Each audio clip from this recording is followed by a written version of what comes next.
오늘 제목은 믿음을 통한 하나님과의 화평이라는 제목으로 로마서 1장 5장 1절에서 11절 말씀을 가지고 함께 나눠보도록 하겠습니다. 우리는 신앙생활을 하면서 예수를 믿고 구원을 받았다고 합니다. 그리고 영원히 죄 용서함을 받았다고 합니다. 그러면은 죄가 해결되었기에 항상 평안함을 유지하고 있어야 하는데 그렇지 못한 경우가 더 많다는 것입니다. 저와 여러분은 죄에서 해방되어 율법에서 해방되어 진정한 평화를 누리고 계십니다.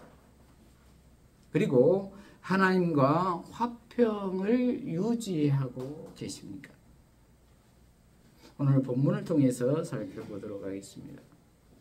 오늘 본문은 사도 바울이 로마 교회 성도들에게 또다시 권면하고 있습니다. 그 당시 로마 교회는 유대인 그리스도인과 이방인 그리스도인들이 함께 섞여 있다고 했습니다. 그리고 이방인 그리스도인들이 더 많았다고 했습니다. 그런데 유대인 그리스도인들이 이방인 그리스도인들에게 말하기를 행위가 있어야 진정한 구원을 받는다고 말합니다. 그러면서 행위의 증표인 그리고 율법의 기준이 되는 할례를 받아야 진정한 구원에 이를 수 있다고 이방인 그리스도인들에게 주장을 하고 있습니다. 그러자 이방인 그리스도인들은 신실하게 신앙생활을 하고 있다가도 내가 유대인들처럼 다시 할례를 받아야 하나? 행위가 미흡하니 다시 할례를 받아야 하나? 이러한 의문점이 생긴다는 것입니다. 그러면서 아직 내가 구원받지 못했나? 이러한 의문점에 흔들리기 시작합니다. 그래서 구약에서처럼 다시 율법의 매인 삶을 살아야 하나? 제사를 정기적으로 드려야 하나? 이러한 의식에 사로잡히게 됩니다. 그래서 제사장들에 의해서 제사를 통해서만 율법을 통해서만 진정한 구원에 이를 수 있겠구나 라는 잘못된 의식에 사로잡히게 된 것입니다. 이러할 때에 사도 바울은 3장에서 하나님의 의에 대해서 정의하면서 구원은 오직 행위가 아니라 믿음을 통해서 구원에 이른다고 말하고 있습니다. 그러면서 할례가 있기 전에 믿음으로 의롭게 된 아브라함의 의에 대해서 말하고 있고 그리고 그 믿음을 통하여 실현된 약속, 즉 상속자에 관하여 말하고 있습니다. 그리고 이제 결론적으로 오늘 본문 5장에서 그러므로 구원을 받은 자는 믿음을 통한 하나님과의 화평을 유지해야 한다고 말하고 있습니다. 1절부터 보면은 그러므로 우리가 믿음으로 의롭다 하심을 받았으니 우리 주 예수 그리스도로 말미암아 하나님과 화평을 누리자. 또한 그로 말미암아 우리가 믿음으로 서 있는 이 은혜에 들어감을 얻었으며 하나님의 영광을 바라고 즐거워하느니라. 이렇게 기록하고 있습니다. 그렇습니다. 우리는 행위로서가 아니라 믿음으로 의롭다 하심을 받았습니다. 그러므로 예수 그리스도로 말미암아 하나님과 화평을 누려야 할 것입니다. 그리고 예수 그리스도로 말미암아 이 은혜에 들어감을 얻었으니 하나님의 영광을 바라고 즐거워해야 할 것입니다. 그런데 저와 여러분은 어떻습니까? 이러한 은혜 가운데 예수 그리스도로 말미암아 하나님과 화평을 누리고 하나님의 영광을 바라고 즐거워하고 계십니까? 그런데 아이러니하게도 대부분의 사람들은 이 화평을 누리기가 실상은 어렵다는 것입니다. 왜입니까? 그것은 우리의 연약함 때문이겠죠. 왜냐하면 로마서 3장 10절에서 20절까지를 다른 성경으로 읽어드리면 의인은 없으니 하나도 없으며 깨닫는 자도 없고 하나님을 찾는 자도 없다. 모두가 탈선하여 한 가지로 무익하게 되고 선을 행하는 자가 없으니 하나도 없다. 그들의 목구멍은 열린 무덤이고 그 혀로는 속임을 일삼으며 그 입술에는 독사의 독이 있고 그 입에는 저주와 독설이 가득하다. 그 발은 피 흘리는 데 빠르며 파멸과 비참함이 그들의 길에 있어 평강의 길을 알지 못한다. 그들의 눈앞에는 하나님을 두려워함이 없다. 우리가 아는 것은 율법이 말하는 것은 율법 아래에 있는 자들에게 말하는 것이니 이는 모든 입을 막고 온 세상을 하나님의 심판 아래 있게 하려는 것이다. 그러므로 율법의 행위로는 그분 앞에서 의롭다 하심을 받을 육체가 없으니 율법으로는 죄를 깨달을 뿐이니라. 이렇게 기록하고 있습니다. 이것이 예수를 구주로 믿지 않고 율법의 행위로 구원을 얻어보겠다고 하는 인간의 실상입니다. 율법은 죄를 깨닫게 할 뿐 구원에 이르게 하지 못한다는 것입니다.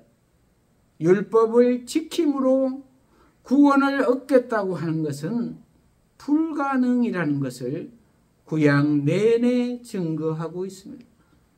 그러므로 예수 안에 있지 아니하면 이렇듯 다 죄를 해결하지 못하고 저주의 상황 아래에 있다는 것입니다.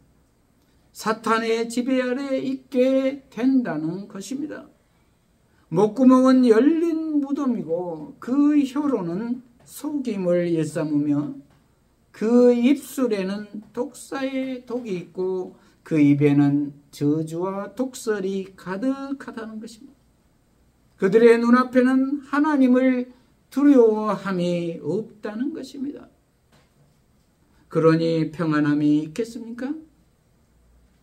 그러나 우리는 예수를 믿었다고는 하나 육체를 가지고 있는 불완전한 존재이므로 당연히 이러한 상황에 노출된다는 것입니다. 이러한 상황이 없다고 말한다면 그 사람은 신이든지 아니면 자신을 속이고 있으며 거짓말을 하고 있다는 것입니다. 우리는 구원을 받았지만 불완전한 육체를 가지고 있으므로 당연히 이러한 상황에 노출되어 있습니다. 그러므로 우리는 이중 정체성을 가지고 살아가고 있는 것입니다.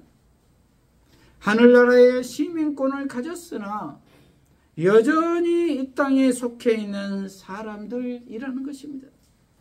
그러므로 여전히 죄악 속에 살아가고 있는 것입니다. 그러나 우리가 이 세상 사람들과 같지 않다는 것은 우리는 이 세상의 법에 지배를 받고 있지 않다는 것입니다. 우리는 성령의 법에 지배를 받고 있습니다. 우리는 예수 그리스도로 말미암아 새 생명을 가지고 있고 하늘나라의 시민권을 가지고 있습니다. 그러므로 우리는 늘 그것을 잊지 않고 기억해야 할 것입니다. 그러므로 우리는 육신의 연약함으로 깨어져 있더라도 실패했더라도 다시 툭툭 털고 일어나야 한다는 말입니다. 왜냐하면 나는 이 세상의 법에 지배받고 있지 않기 때문입니다. 이 세상의 법에 정죄받지 않기 때문입니다. 그러므로 그럴 때마다 우리는 예수님 앞에 나와서 회개함으로 예수 이름으로 용서를 받고 다 털어버려야 한다는 말입니다. 그래서 로마서 8장 1절에서 2절까지 해서 사도 바울은 그러므로 이제 그리스도 예수 안에 있는 자에게는 결코 정죄함이 없나니 이는 그리스도 예수 안에 있는 생명의 성령의 법이 죄와 사망의 법에서 너를 해방하였음이라. 이렇게 말하고 있습니다. 생명의 성령의 법이 죄와 사망의 법에서 우리를 해방하였다는 것입니다. 생명의 성령의 법은 부활 생명인 예수 생명의 사랑의 법입니다. 그 생명은 예수님이 2000년 전에 내 죄를 위하여 내 대신 십자가에서 죽어주시고 우리를 죄 없다 하시고 3일 만에 부활하셔서 우리를 구원하여 주신 예수 생명입니다. 그 예수님은 부활하여 지금도 여전히 성령으로 예수 생명으로 예수 사랑으로 우리 안에 함께하고 계십니다. 이것을 우리는 믿어야 한다는 말입니다. 그런데 그것을 믿지 않고 나 자신이 해결해 보려고 계속해서 죄책감에 사로잡혀 있다면 사탄이 가지고 놀 것입니다. 사탄이 머리채를 붙잡고 끄집고 다닐 것입니다. 계속 끌려다닐 것입니다. 그것이 우울증으로 나타나기도 하고 중독 증상으로 나타나기도 하고 자살 충동으로 나타나기도 하고 염려, 불안, 의심 등등으로 나타나기도 합니다. 그래서 결국 우리를 파멸에 이르도록 합니다. 그러므로 우리는 그 저주의 고리를 끊어내야 합니다. 특히 기도로 끊어내야 합니다. 그리고 의지를 사용해서 결단을 해야 합니다. 그래서 의심을 멈추도록 해야 합니다.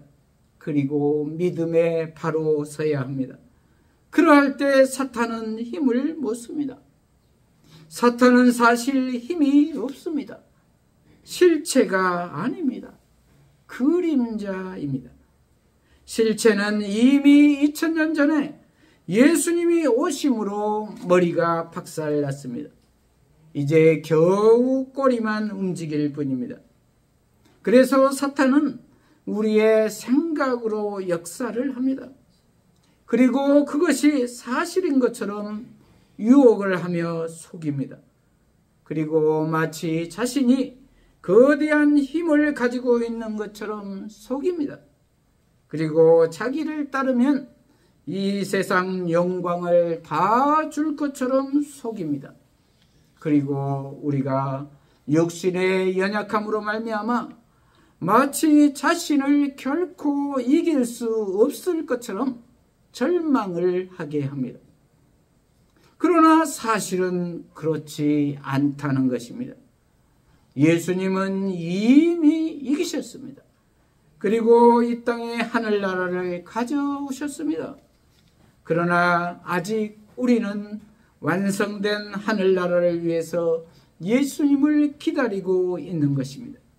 왜냐하면 그것은 많은 영혼을 구원하기 위해 사랑으로 오래 참으신 하나님의 깊은 섭리입니다.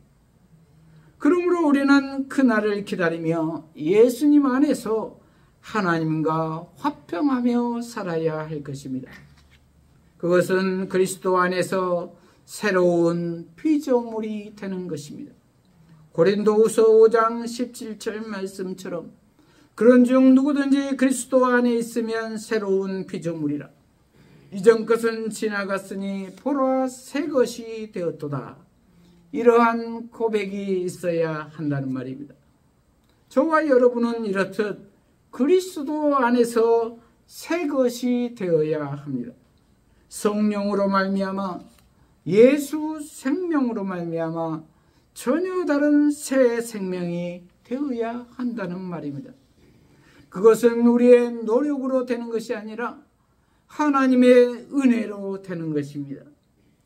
그러므로 위로부터 은혜를 받아야 합니다. 그러므로 우리는 하나님의 긍휼에 의지하여 기도해야 할 것입니다. 그러할 때 넉넉히 이길 것입니다. 왜냐하면 내 안에 계신 예수님이 친히 하시기 때문입니다. 그러한 사람은 3절부터 보면 다만 이뿐 아니라 우리가 환난 중에도 즐거워하나니 이는 환난은 인내를, 인내는 연단을, 연단은 소망을 이루는 줄 압니로다. 소망이 우리를 부끄럽게 하지 아니함은 우리에게 주신 성령으로 말미암아 하나님의 사랑이 우리 마음에 부음받음이니 이렇게 기록하고 있습니다. 환난 중에도 즐거워한다고 했습니다. 왜냐하면 환난은 인내를, 인내는 연단을, 연단을 소망을 이루기 때문이라는 것입니다. 예수 믿는 사람은 로마 시대나 지금이나 당연히 환난을 받습니다. 왜냐하면 세상 방법으로 살지 않기 때문입니다. 우상 숭배를 하지 않기 때문입니다. 악에 동조하지 않기 때문입니다. 그래서 내가 지금 환난이 없다고 생각하면 다시 한번 생각해 봐야 할 것입니다. 내가 진정으로 그리스도인으로 살고 있는지를 말입니다. 저와 여러분은 그 환난을 즐거워하십니까? 당연히 즐거워해야 할 줄로 믿습니다. 왜냐하면 환난을 통해서 연단되어 소망에 이르게 하는 하나님의 깊은 섭리가 있기 때문입니다.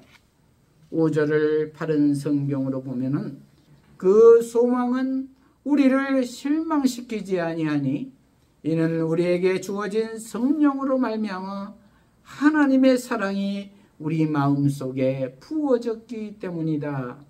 이렇게 번역하고 있습니다. 환난을 통한 소망은 우리를 결코 실망시키지 않는다는 것입니다. 왜냐하면 우리에게 주어진 성령으로 말미암아 하나님의 사랑이 우리 마음속에 부어졌기 때문이라는 것입니다. 우리에게 주어진 성령이라는 것입니다. 이미 우리에게 주어졌다는 것입니다. 내가 창취하는 것이 아니라는 것입니다. 그러므로 우리는 그냥 받아들이기만 하면 되는 것입니다. 성경에 말씀하시면 그냥 받아들이면 되는 것입니다. 그것이 믿는 것입니다. 하나님의 사랑은 성령이신 예수 부활 생명인 십자가의 사랑입니다. 원수까지도 사랑하는 사랑입니다. 그러므로 그 사랑은 어떠한 환난에도 우리를 실망시키지 않고 오히려 연단되게 하여 소망을 준다는 것입니다. 그리고 오늘 본문 6절에서 8절까지는 소망에 근거하여 예수의 십자가 희생에 대하여 열거하고 있습니다. 우리가 아직 연약할 때에 규약대로 그리스도께서 경건하지 않는 자를 위하여 죽으셨도다. 의인을 위하여 죽는 자가 쉽지 않고 선인을 위하여 용감히 죽는 자가 혹 있거니와 우리가 아직 죄인 되었을 때에 그리스도께서 우리를 위하여 죽으심으로 하나님께서 우리에게 대한 자기의 사랑을 확증하셨느니라. 이렇게 기록하고 있습니다. 누가 나의 죄를 위해 대신 죽어줄 수 있겠습니까? 간혹 그런 사람도 있을 것이지만 그것은 그들이 의인이었거나 선인을 위해 죽는 경우라는 것입니다. 그런데 예수님이 우리를 위해 죽어주신 것은 우리가 완전할 때가 아니라 연약할 때라는 것입니다. 그리스도께서 경건하지 않는 자를 위하여 죽으셨다는 것입니다. 하나님의 은혜입니다. 그리고 사실 우리는 우리가 연약하고 경건하지 않을 때에는 하나님이 함께하지 않으실 것이라고 생각을 하지요. 그런데 그것이 아니라는 것입니다. 정반대입니다. 그러할 때, 죄인 되었을 때에 예수님이 우리를 위하여 죽으셨다는 것입니다. 그리고 그것으로 자기의 사랑을 확증하셨다는 것입니다. 갚을 수 없는 하나님의 큰 은혜이지요. 그러므로 우리가 소망을 가질 수 있다는 것입니다.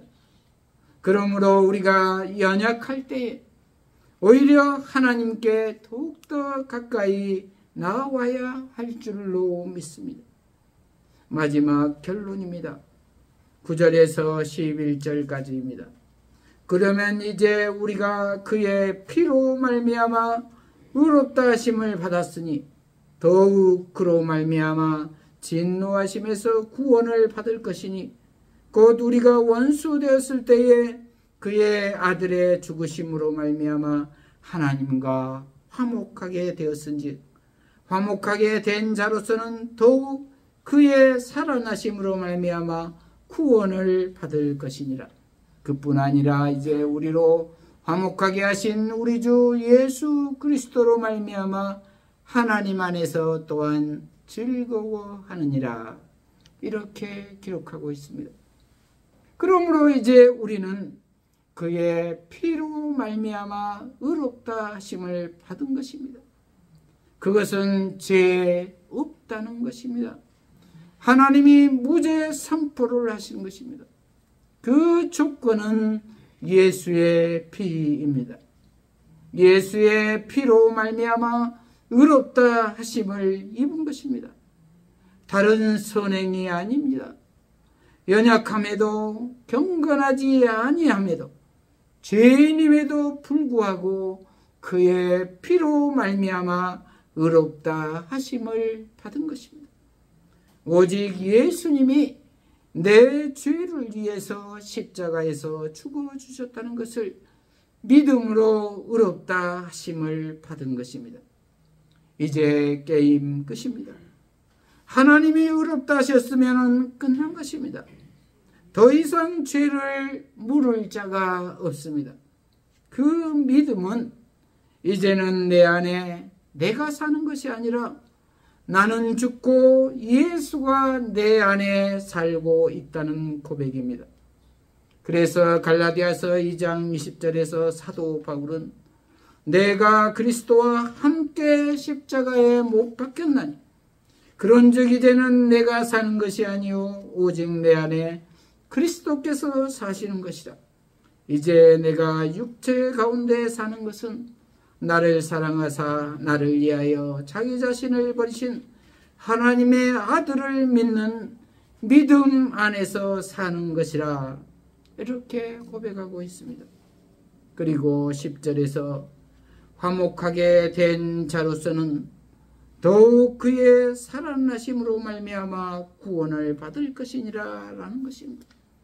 하나님과 화목하게 된 자는 더욱 확실히 구원을 받을 것이라는 것입니다. 그러므로 우리는 무엇보다도 하나님과 화평해야 할 줄로 믿습니다. 그것은 예수님과 화평해야 한다는 말입니다. 그러므로 내 안에 계신 예수님을 근심하게 해서는 안 된다는 말입니다. 화평하게 해야 한다는 말입니다. 저와 여러분은 하나님과 예수님과 화평하십니까?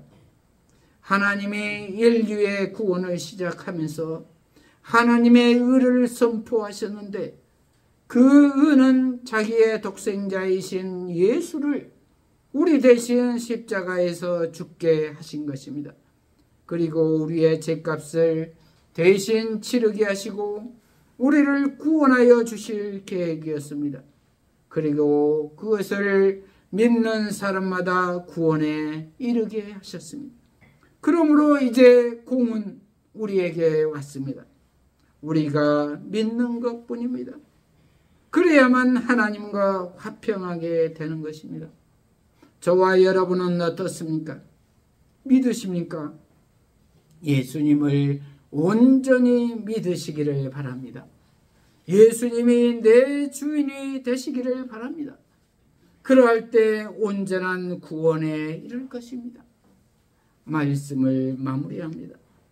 저와 여러분의 죄는 해결되었습니까?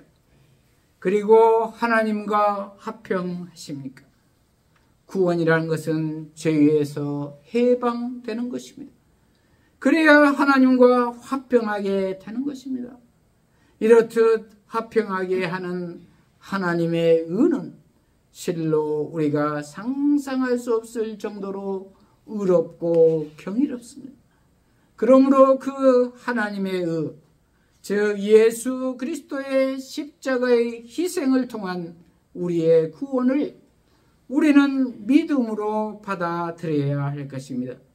그 하나님은 환난 중에 연단을 통하여 인내를 주시고 소망을 주시고 그리고 우리가 연약하여 경건하지 아니하고 아직 죄인 되었을 때에도 우리를 사랑하여 십자가에서 몸소 죽어주셨습니다.